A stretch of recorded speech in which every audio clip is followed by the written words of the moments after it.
पिंडरा विधानसभा क्षेत्र के मानापुर में 72 बीघा जमीन के अधिग्रहण को लेकर आंदोलनरत किसानों को कांग्रेस ने समर्थन दिया है।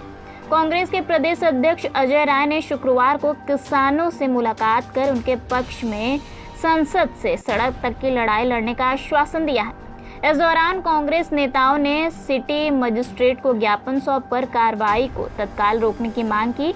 अजय राय ने कहा कि तहसील प्रशासन के अधिग्रहण नीति का विरोध करते हुए किसानों की खड़ी फसल को रौंद दिया गया और उनके मकानों को गिरा दिया गया। यह सरकार पूरी तरीके से बुलडोजर की सरकार है, गरीबों को सताने वाली सरकार है। यहाँ के किसान इस जमीन पर 97 साल से रह रहे हैं। पिंडरा के मानापुर में आंदोलनरत किसानों के विरोध प्रदर्शन में जनप्रतिनिधि और अधिकारियों के खिलाफ कांग्रेस ने विरोध जताया है।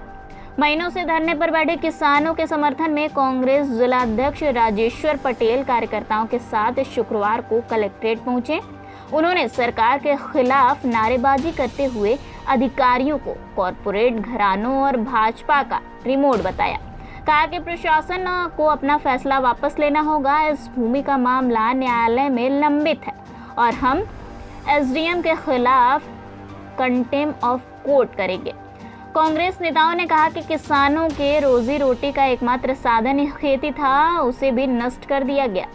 किसान काशी द्वार योजना में अपनी जमीन नहीं दिए, इसी का खामियाजा भुगतना पड़ रहा है। अगर किसान अपनी जमीन काशी द्वारा योजना में दे दिए होते तो यहाँ गुजरातियों को लाकर बसा दिया गया होता। आपको बता दें कि इस दौरान कांग्रेस जिलाध्यक्ष राजेश्वर पटेल, महानगर अध्यक्ष राघवेंद्र चौबे, अशोक सिंह, विनोद सिंह, आशीष पटेल, राकेश सिंह रिशु, लोकेश कुमार, सतीश चौबे, धर्मेंद्र कुमार सिंह, कैलाश नाथ, राजीव राम, मुन्ना, संतोष पटेल, मोहसिन समेत कई लोग साथ थे। आज हमारे बनारस के पिंडरा ग्राम सभा में किसानों की जमीन, खड़ी फसल, गन्ना बोया गया था, मक्का बोया गया था, धान की रुपाई हो चुकी थी।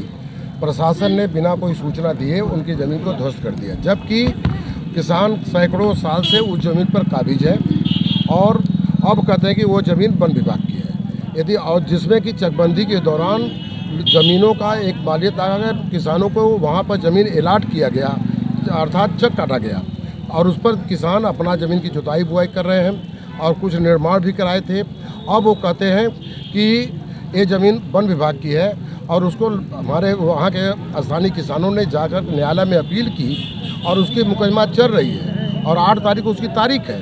मगर परसों के डेट में जा कर के वहाँ पर बुलडोजर जलाकर उनका घर ध्वस्त कर दिया गया, जेसीबी लगा उनकी खड़ी फसल को नष्ट कर दिया गई। और उसी संदर्भ में आज हम लोग माननीय जिलाधिकारी महोदय को एक ज्ञापन देने आए हैं कि जब न्यायालय में विचाराधीन है तो उस पर बुलडोजर चलाने की आवश्यकता थी। यही उनके संज्ञान में देने के लिए हम लोग क्या आश्वासन मिला है? अब उन्होंने एडीएम साहब ने ज्ञापन लिया, कहा कि मैं डीएम साहब को अवगत करा दूंगा। लोकसभा चुनाव से पहले भी किसानों का मुद्दा रहा है, लोकसभा चुनाव के बाद भी मुद्दा रहा है, तो क्या लगता है कि किसानों की सरकार में दशा? यह सरकार किसान, नौजवान, बेरोजगारों की विरोधी सरकार है और दुर्भाग्य हमारे देश का कि वर्तमान समय में हमारे ये सरकार आज कायम है।